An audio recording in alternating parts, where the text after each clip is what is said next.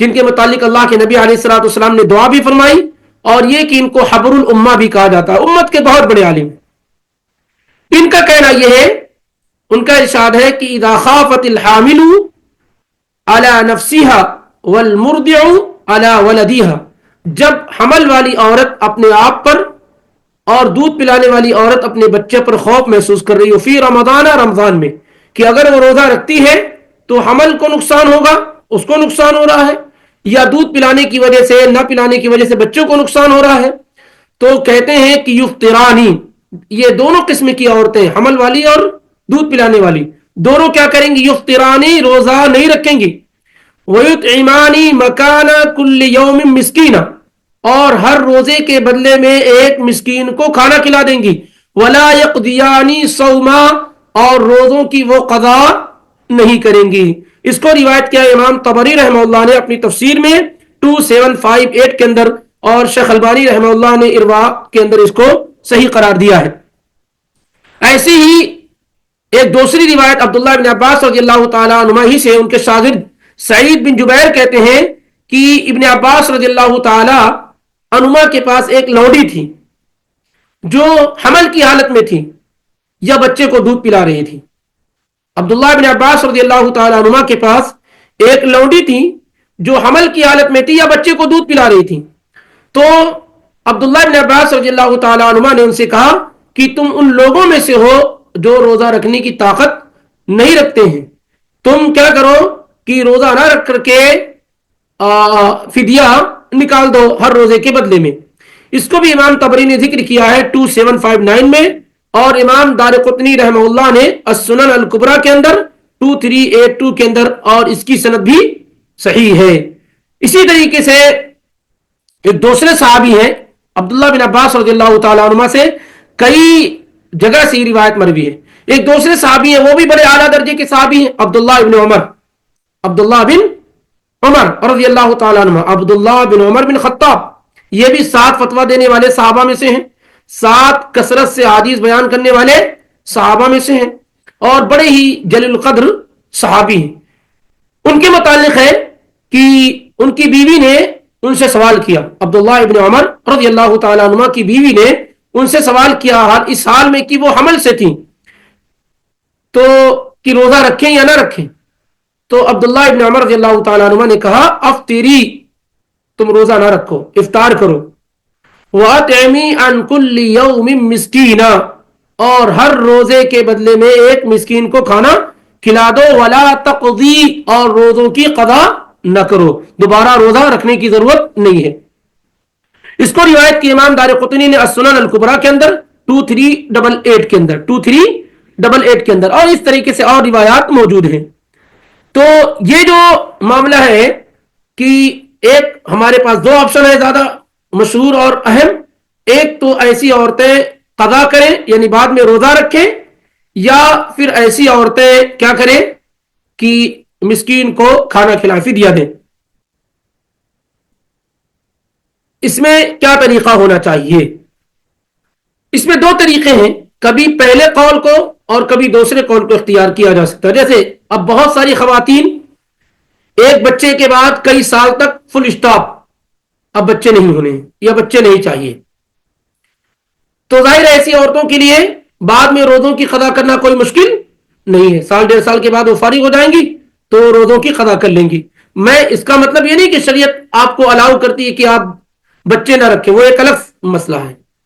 لیکن اگر کوئی ایسے جیسے بہت سارے کے یہاں سیزیرین سے بچے ہو رہے ہیں تو 4 سال تک کا گیپ ہے، تو اس کا مطلب یہ ہے کہ بڑی آسانی کے ساتھ بعد میں روزوں کی قضا کر سکتی ہیں.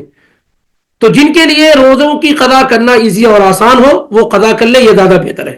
لیکن جو الحمدللہ نبی صلی اللہ علیہ وسلم کی سنت کو زندہ کرتے ہوئے اور ہر دن ہر زیادہ سے زیادہ کلمہ گو کی تعداد میں اضافہ کے لیے کہ میں اللہ کے نبی صلی اللہ علیہ وسلم قیامت کے دن مجھ پر فخر کر سکیں، میں اللہ کے رسول صلی اللہ علیہ وسلم کی محبوب امتیوں میں میرا شمار ہو سکے، اللہ کے پیغمبر مجھے شاباشی دیں قیامت کے دن. اگر کوئی خاتون یہ چاہتی ہوں یا اسی طریقے سے ان کے شوہر یہ چاہتے ہوں کہ کثرت اولاد کی بنیاد پر قیامت کے دن ان پر فخر کیا جائے، اللہ کے نبی صلی اللہ علیہ وسلم پر کو فخر کا موقع دیا جائے، تو اگر کوئی آدمی ایسا کرتا ہے اور وہ یعنی گیپ اور اسپیس نہیں دیتا ہے تو ظاہر ہے ایسی صورتحال میں کیا ہے گیپ اور اسپیس جو نیسیسری اور ضروری اس کے علاوہ. تو ایسی صورتحال میں مثال کے طور پر ایک عورت حمل سے ہوئی پھر بچوں کو فیڈ کی پھر کچھ دنوں کے بعد کیا پھر دوسرا بچہ ہو گیا تو پھر وہ روزوں کی قضا کب کرے گی؟ روزوں کی قضا کب کرے گی؟ جیسے عام طور سے پہلے ہوتا تھا کہ ہر بچے میں کیا زیادہ سے زیادہ 1.5 سے 2 سال کا ڈسٹینس ہوتا تھا. ابھی ہوتا ہے نا کہ ایک بچہ چھوٹا اور دوسرا بچہ بہت بڑا ہو جاتا ہے. لیکن پہلے عام طور سے ایسے ہوتا جو ڈسٹینس ہوتے تھے جو فرق ہوتے تھے وہ کم ہوتے تھے. آپ حسن حسین میں کیا جانتے ہیں کتنا فرق ہے دونوں میں؟ حسن اور حسین رضی اللہ عنہما میں کیا فرق ہے؟ 1 سال کا بھی فرق نہیں ہے. 1 سال کا بھی کیا ہے گیپ اور فرق نہیں.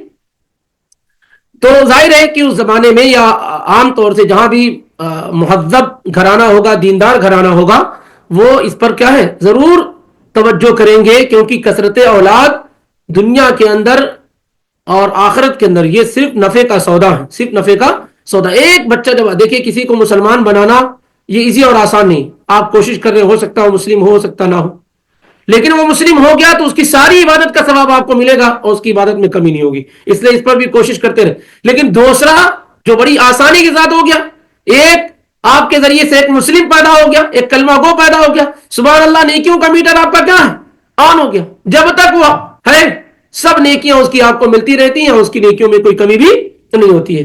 بہرحال تو دوسری شکل و صورت جو میں بتا رہا تھا کہ اگر ایسا ہو کہ بچے زیادہ ہو رہے ہوں اور الحمدللہ یہی ہونا چاہیے یہی مقصود ہے شریعت میں تو پھر ایسی صورتحال میں جب عورت کے پاس آپشن نہ ہو روزوں کی قضا کرنے کا تو ایسی عورتیں ہر روزے کے بدلے میں ایک مسکین کو کھانا کھلا دیں. انشاءاللہ یہ ان کے لیے کافی ہو جائے گا جیسا کہ 2 عظیم صحابہ عبداللہ ابن عباس اور عبداللہ ابن عمر رضی اللہ تعالیٰ عنہما کا فتویٰ ہے. اور یہ بات یاد رکھیں کہ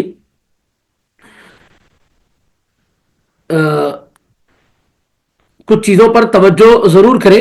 بچوں کو فیڈنگ کے متعلق جو شروع کے 4-5 مہینے ہوتے ہیں وہ بڑے اہم ہوتے ہیں جیسا کہ میڈیکل سائنس کہتی ہے.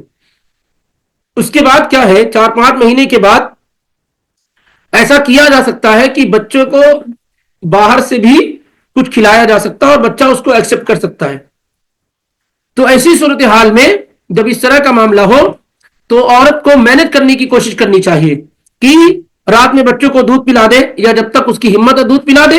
باقی یہ ہے کہ وہ باہر کے دودھ وغیرہ کے ذریعے سے بچے کی خوراک کا انتظام کرے اور روزہ رکھے. جب خاص طور سے 4-5 مہینے بتایا جاتا ہے کہ یہ دودھ پلانا زیادہ ضروری ہوتا ہے اس کے بعد اس میں تھوڑی گنجائش نکلتی ہے. تو اب ایسا نہیں کہ پورے 2 سال تک دودھ پلا رہی ہے. ظاہر ہے بچے دھیرے دھیرے جب 1 سال 1.5 سال کے ہوتے ہیں دودھ پر وہ کم سے کم ان کی ڈیپینڈنسی کم ہو جاتی ہے. تو جب کم ہو رہی ہے تو ایسے میں کیا ہے روزہ رکھا جا سکتا ہے اور بچوں کو باہر سے بھی کچھ چیزیں کھلائی پلائی جا سکتی ہیں. 2 سال دودھ پلانے کا یہ مطلب نہیں کہ 2 سال تک بچوں کو باہر کی غذا نہیں دی جا سکتی ہے. اس کا صرف مطلب یہ ہے کہ یہ بچے کا حق ہے اور بچے کی اصل خوراک 2 سال تک کیا ہے ماں کا دودھ ہونا چاہیے. تو اور خاص طور سے موجودہ زمانے میں کئی اس طرح کی چیزیں دودھ بچوں کے لیے تیار کیے گئے ہیں اور یہ بات طے بھی ہو گئی ہے کہ وہ ان کے ایج کے اعتبار سے تیار کیا گیا کوئی نقصان بھی نہیں ہے. تو ایسی صورتحال میں یہ ہونا چاہیے باذن اللہ ایسا کرنا چاہیے. یا عمل کی حالت میں ہے اور کچھ وقت میں آپ کو پریشانی ہو رہی ہے کچھ وقت میں پریشانی نہیں ہو رہی ہے تو جن اوقات میں آپ کو پریشانی نہیں ہو رہی ہے ان میں آپ عمل کی ایام میں ہیں تو آپ روزہ رکھ لیں اور جن میں آپ کو پریشانی ہو رہی ہے اس میں آپ روزہ نہ رکھیں. اور جیسا کہ ذکر کیا گیا کہ سچویشن کے اعتبار سے آپ جو ہے قضا کر سکتے ہیں تو قضا کر لیں اور اگر قضا کرنے کے چانسز نہیں ہے تو انشاءاللہ رب العالمین آپ کیا ہے فدیہ دے دیں. فدیہ کے متعلق سب سے بہترین طریقہ یہ ہے کہ کھانا تیار کریں. افطار میں کسی مسکین کو بلا لیں. افطار میں کسی مسکین کو گھر پہ بلا دیں اس کو افطار کرا لیں ہر روزے کے بدلے میں ہر دن کر لیں. ایک طریقہ یہ ہے. دوسرا طریقہ یہ ہے کہ پورے روزے کے لیے جتنا بھی روزہ آپ کا چھوٹا ہوا ہے اسی حساب سے آپ مسکین کو بلا لیں اور اپنے گھر میں کھانا تیار کر کے دے دیں. تیسرا طریقہ یہ کہ آپ گھر میں نہیں بلا رہے کہیں آپ کو معلوم ہے کہ مسکین اویلیبل ہے موجود ہے تو آپ کھانا تیار کر کے وہاں کھانا پہنچا دیں. چوتھا طریقہ یہ ہے کہ اگر یہ سب سے بہترین طریقے جو ذکر کیے جا رہے ہیں، اگر ایسا نہ ہو سکے تو غلے کی شکل میں کھانے کی شکل دی جا سکتی، یعنی کچا چاول، دال اور اس کے ساتھ جو لوازمات ہیں وہ آپ ان تک پہنچا دیں. تو آپ کیا ہے ان تک پہنچا دیں. ایک ٹائم کا کھانا کھلانا ہوتا ہے پیٹ بھر کر کے، ایک وقت کا کھانا کھلانا، یہ ایک روزے کا فدیہ ہے. ایسے ہی 30 روزے کا فدیہ اگر ادا کرنا ہو تو 30 لوگوں کو کھانا کھلانا ہے، یا 30 ٹائم کھانا کا انتظام آپ کو کرنا ہوگا.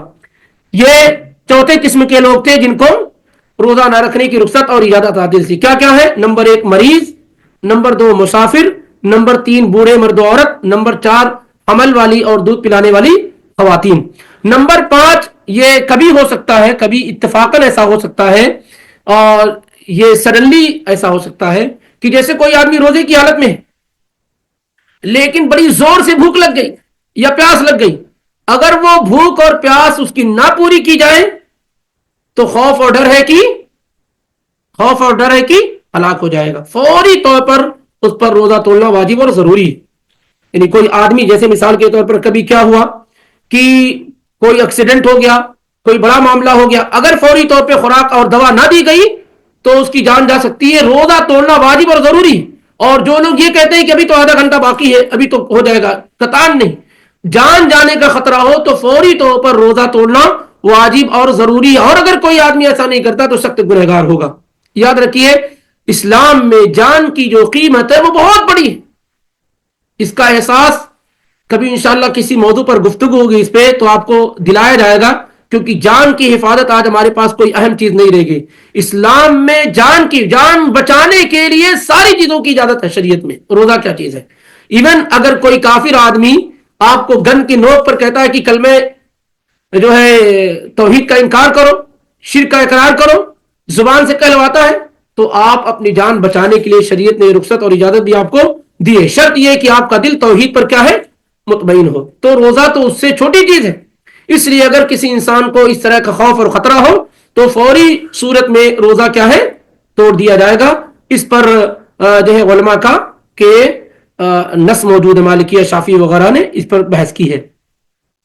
اگر کسی انسان کو روزے پر مجبور کر دیا جائے توڑنے پر، جیسے ابھی تو شرارتیں خاص طور سے ہمارے ملکوں میں بہت ہو رہی ہیں، تو اگر کوئی آدمی زبردستی آپ کو کچھ کھلا دے پلا دے، آپ روزے کی حالت میں ہیں، تو آپ کا روزہ کیا ہے؟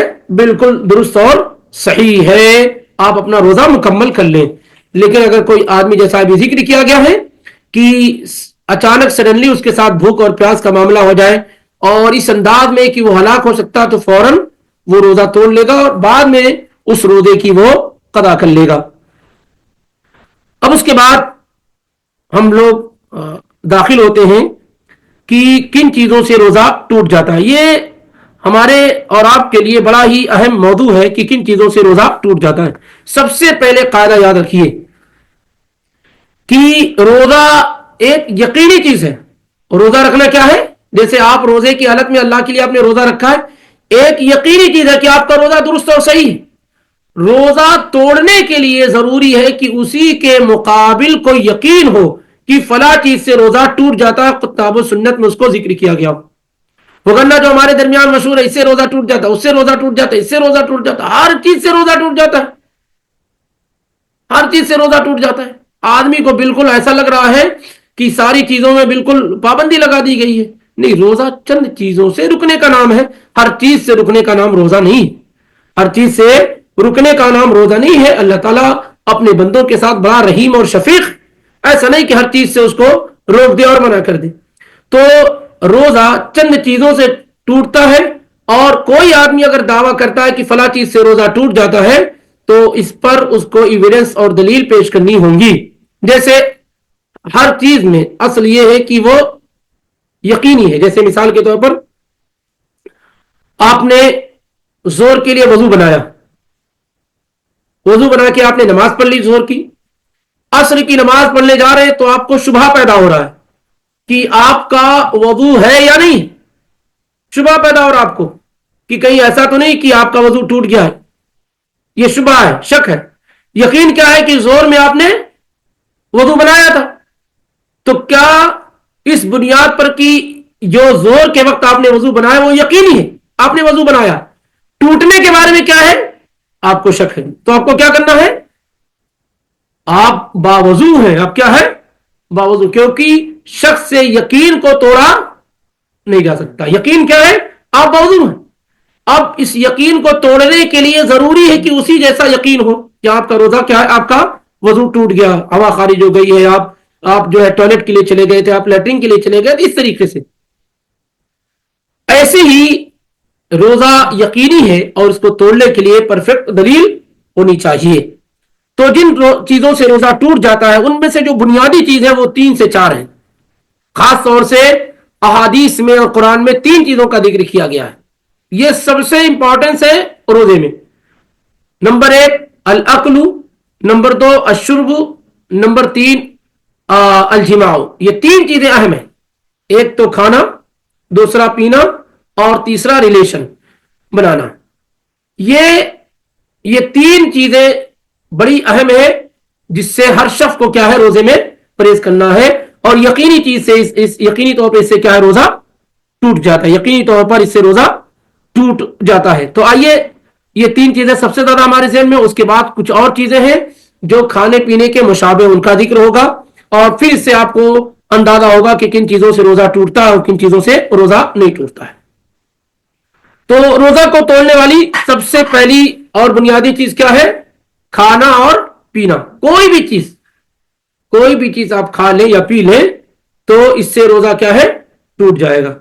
من اکلا او شریبا، جس نے کھایا یا پیا، مما یتغذى به، جس سے غذا حاصل کی جاتی ہے، متعمدا جان بوجھ کر کے، وہ ذاکر لصومه، اور اسے یاد ہو کہ وہ روزے سے ہے، فإن صومه يبطل، تو ایسی صورتحال میں وہ روزہ اس کا ٹوٹ جائے گا، باطل ہو جائے گا۔ دیکھیے کتنی شرطوں کے ساتھ، ایک شرط یہ ہے کہ آپ کھا پی رہے ہیں لیکن آپ کو یاد بھی ہے، اور یہ بھی آپ کو یاد ہے کہ آپ روزے کی حالت میں، اگر آپ کو یاد نہیں کہ آپ روزے کی حالت میں کھا پی لیتے ہیں تو اس سے روزہ نہیں ٹوٹتا، آگے آ رہا ہے۔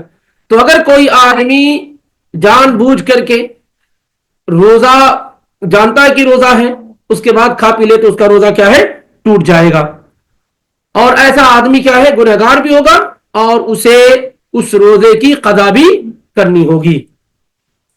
اگر کوئی آدمی جان بوجھ کر کے کھا پی لیتا ہے تو کس طریقے سے وہ، اس پر کیا چیزیں ضروری ہوتی ہیں، آئیے اس کو سمجھنے کی کوشش کرتے ہیں۔ اگر کوئی آدمی جان بوجھ کر کھا پی لے تو اس پر 2 چیزیں ضروری ہیں۔ نمبر 1 القضاء، جس دن اس نے کھایا پیا ہے اس دن کی وہ قضا کرے گا، جس دن اس نے کھایا پیا ہے اس دن کی وہ کیا کرے گا قضا کرے گا۔ دوسری چیز یہ ہے کہ ایسا نہیں کہ صبح میں 10 بجے کھا پی لیا تو پورا دن کھاتا پیتا رہے سوچ کر کے کہ روزہ تو ٹوٹ گیا ہے، نہیں، اس کے لیے ضروری ہے کہ وہ بقیہ دن کھانے پینے سے رکا رہے تاکہ رمضان کے مبارک مہینے کی حرمت پامال نہ ہو۔ یہ کہہ کر کے کہ اب تو میں نے کھا ہی لیا ہے، اب تو میں نے پی لیا، میرا روزہ ٹوٹ ہی گیا ہے تو میں پورا دن کھاتا پیتا رہوں، نہیں۔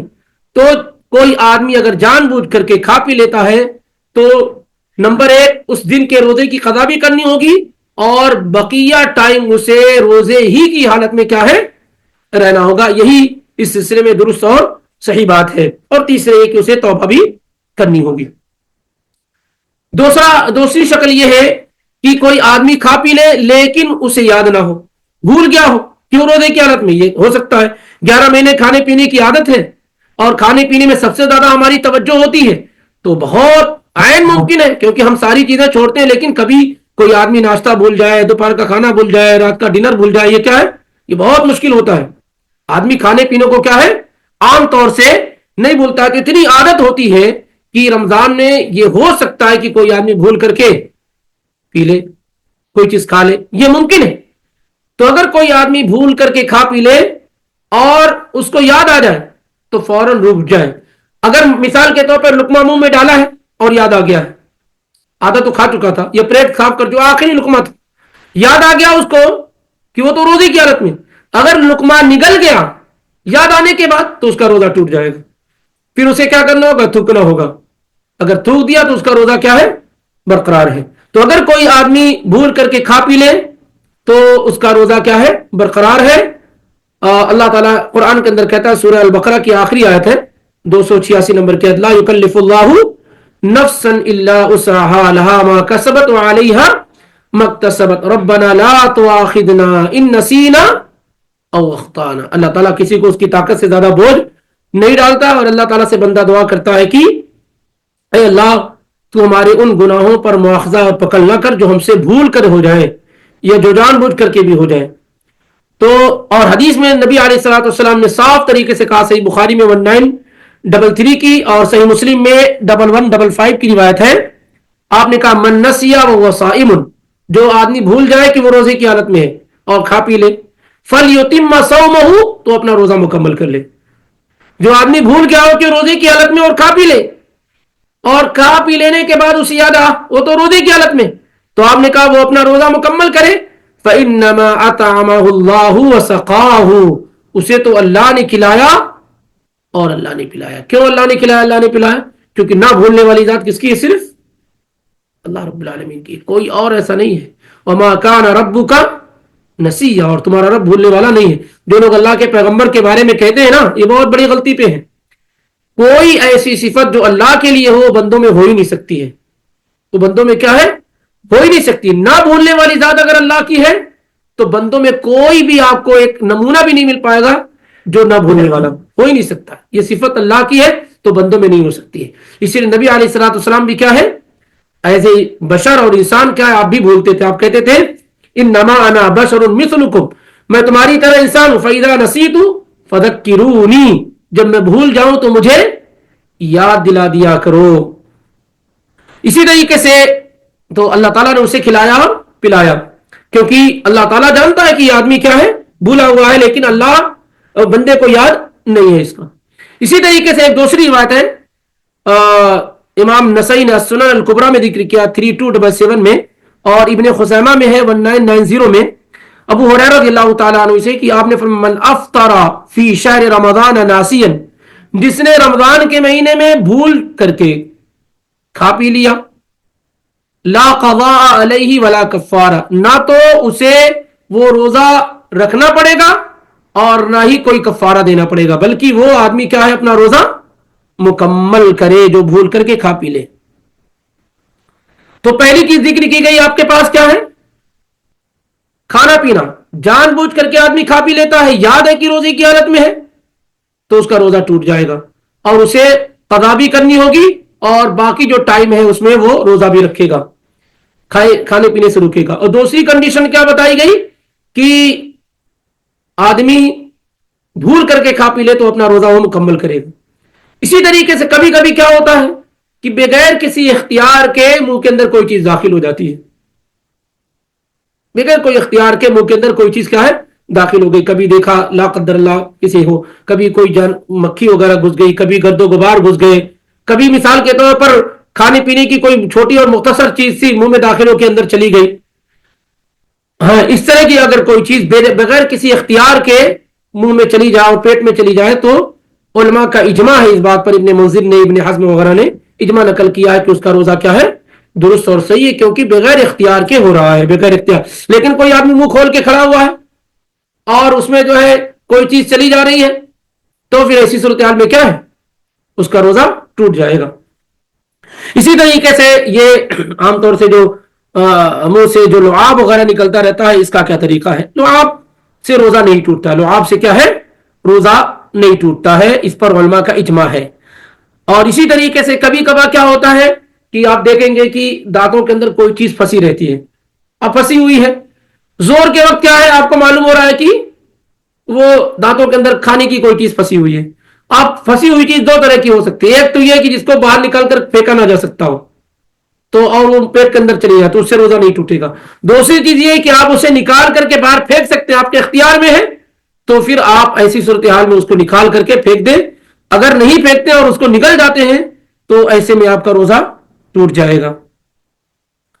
اسی طریقے سے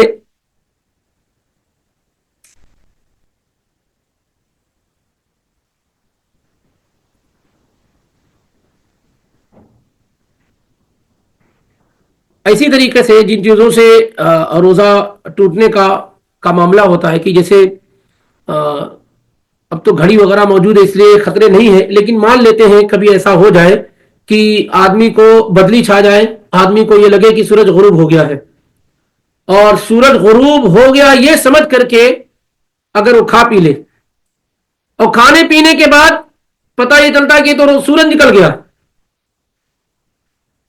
تو کیا اس کا روزہ درست اور صحیح ہوگا یا نہیں ہوگا؟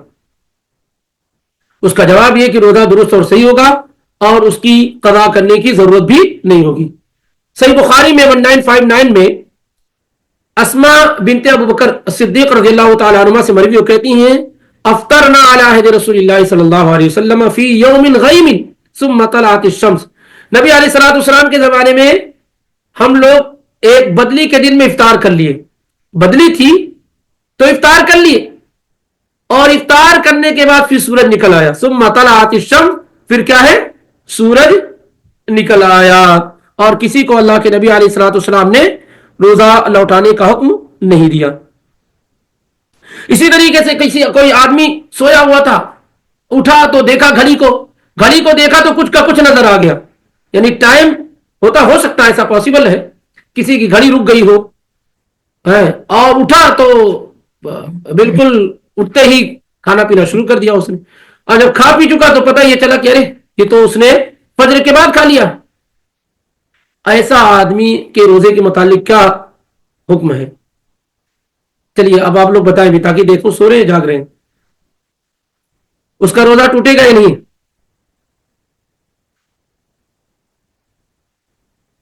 اس کا روزہ، اس کے متعلق علماء کے دو اقوال ہیں، اور پہلا قول یہ ہے کہ اس کا روزہ صحیح ہے اور اس پر کوئی قضا نہیں ہے، اور یہی قول زیادہ درست اور صحیح ہے۔ دوسرا قول یہ ہے کہ نہیں، اس کا روزہ نہیں ہے اور اس کو اس روزے کی قضا کرنی پڑے گی، لیکن زیادہ درست بات یہی ہے کہ اس کا روزہ نہیں ٹوٹا، اس کا روزہ کیا ہے نہیں ٹوٹا، کیونکہ اس سے یہ خطا اور غلطی ہو گئی ہے اور اس پر اس سے مواخذہ اور پکڑ نہیں ہوگی۔ اسی طریقے سے جن چیزوں سے روزہ نہیں ٹوٹتا ہے ان میں سے یہ کہ جیسے کوئی آدمی کھانا بنا رہا ہو اور ضروری ہے کہ وہ چکھے، جیسے گھر میں ضروری ہو یا باہر کوئی آدمی کے لیے ضروری ہو تو چکھ لیتا ہے، چکھ کر کے پھر تھوک دیتا ہے، نکل گیا تو ٹوٹ گیا، لیکن صرف ٹیسٹ لینے کے لیے، جاننے کے لیے نمک صحیح کہ نہیں، اگر ایسا کرنے کے لیے کوئی شخص کیا ہے چکھ کر کے تھوک دے تو اس کا روزہ نہیں ٹوٹے گا۔ امام بہقی رحمہ اللہ نے السنن الکبریٰ میں ذکر کیا ہے 8254 کے اندر عبداللہ بن عباس رضی اللہ تعالی عنہ سے کہ وہ کہتے ہیں کہ روزے دار کے لیے کسی چیز کا چکھنا اس سے روزے پر کوئی اثر نہیں ڈالتا ہے، تو اس سے بھی روزہ کیا انسان کا نہیں ٹوٹے گا۔ خاص طور سے مان لیتے ہیں جو لوگ بڑے بڑے ریسٹورنٹ وغیرہ میں باورچی ہیں، اگر تھوڑا 19-20 ہوا بڑا مسئلہ ہو سکتا ہے۔ اسی طریقے سے بعض خواتین کے شوہر ٹائٹ ہو سکتے ہیں، نمک وغیرہ زیادہ ہو گیا تو پورا مشکل پیدا کر سکتے ہیں، تو ایسے خواتین کو کیا ہے ان تمام لوگوں کو رخصت اور اجازت ہے کہ وہ نمک وغیرہ چکھ لیں اور اس کے بعد اس کو تھوک دیں۔ تو یہ وہ چیز، دو چیز ہو گئی، کھانا اور پینا۔ تیسری چیز یہ ہے کہ اگر کوئی شخص رمضان کی حالت میں، رمضان میں روزے کی حالت میں ریلیشن بنا لے، جمع کر لے، تو ایسی صورتحال میں اس کا روزہ کیا ہے ٹوٹ جائے گا۔ ایسی صورتحال میں اتفاق ہے کہ روزہ کیا ہے ٹوٹ جائے گا اور اس کا روزہ باطل ہو جائے گا، اور اس پر جو چیزیں لازم ہوں گی وہ اس طریقے سے ہوں گی کہ اس دن کے بدلے وہ روزہ بھی رکھے گا، نمبر ایک، اور دوسرے یہ کہ کفارہ بھی ادا کرے گا، وہ روزہ رکھے گا اور کفارہ ادا کرے گا۔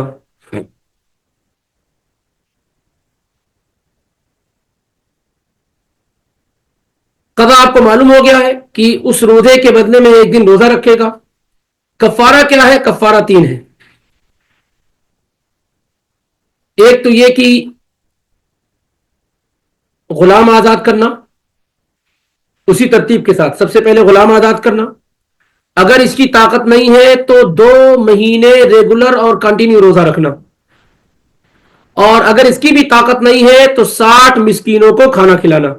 صحیح بخاری 1936 اور صحیح مسلم 1111 یعنی 1111 کی روایت ہے، اور روایت اس طریقے سے ہے کہ اللہ کے نبی صلی اللہ علیہ وسلم کے پاس ایک صحابی آئے اور کہنے لگے ہلک تو یا رسول اللہ، اے اللہ کے رسول میں تو ہلاک ہو گیا، برباد ہو گیا۔ تو اللہ کے نبی صلی اللہ علیہ وسلم نے کہا کس چیز نے تمہیں ہلاک کر دیا؟ تو کہنے لگے وقات والا امراتی فی رمضان، میں رمضان میں روزی کی حالت میں اپنی بیوی کے پاس چلا گیا، ریلیشن بنا لیا۔ تو اللہ کے نبی صلی اللہ علیہ وسلم نے کہا کیا تم ایک غلام آزاد کر سکتے ہو؟ کہا نہیں۔ پھر آپ نے کہا 2 مہینے ریگولر روزہ رکھ سکتے ہو؟ کہا نہیں۔ کہا 60 مسکینوں کو کھانا کھلا سکتے ہو؟ کہا نہیں۔ یعنی جو کفارہ اور پینالٹی اور غرامہ آ رہا ان میں سے کچھ ہی کی طاقت نہیں، انتہائی غریب تھے۔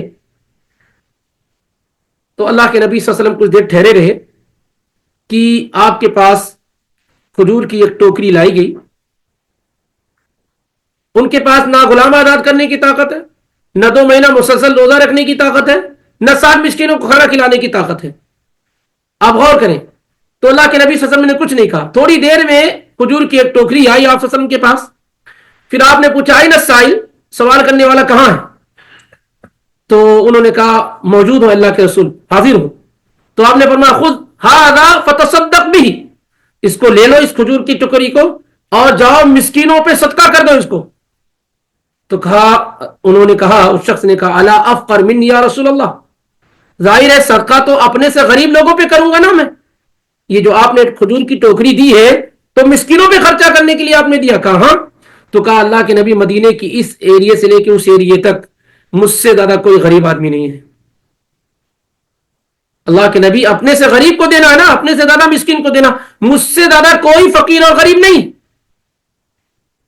فضحك النبی صلی اللہ علیہ وسلم حتی بدت انیابہ، اللہ کے نبی اس قدر ہنسے کہ آپ کے دانت کیا ہے ظاہر ہو گئے۔ پھر کہا اطعمہ اہلک، جاؤ اپنے اہل و عیال کو کیا ہے کھلا دو۔ تو یہاں پر جو ہمیں معلوم ہوا وہ کیا ہے، ایک تو اس روزے کی قضا کرنا ہے، اور دوسرے پینالٹی اور غرامہ دینا ہے جو اسی ترتیب کے ساتھ دینا ہے۔ یعنی ایسا نہیں ہے کہ غلام تو نہیں ہے، تو شروعات کہاں سے ہوگی؟ 2 مہینہ روزہ رکھنے سے ہوگی۔ اب ایک آدمی سوچتا ہے میں تو بہت پیسے والا ہوں، 60 مسکین کو کھانا کھلا دیتا ہوں، نہیں، اسی ترتیب کے ساتھ کہ اگر وہ جو ہے غلام نہیں ہے تو 2 مہینہ مسلسل روزہ رکھنا، اور اگر اس کی بھی طاقت نہیں ہے تو پھر ایسے شخص کیا کرے گا؟ 60 مسکینوں کو ایک وقت کا پیٹ بھر کھانا کھلائے گا۔ اسی طریقے سے اب اس میں کچھ چیزیں آتی ہیں کہ یہ تو مردوں کے حق میں ہے، اگر عورت کیا کرے گی؟ عورت کیا کرے گی؟ ما یلزم المرأة اذا جمعت فی نہار رمضان طاعۃ، اگر عورت شوہر کی فرما برداری کرتے ہوئے اس میں حصہ داری اس نے کی ہے تو جو معاملہ مرد کے ساتھ ہے وہی معاملہ کیا ہے؟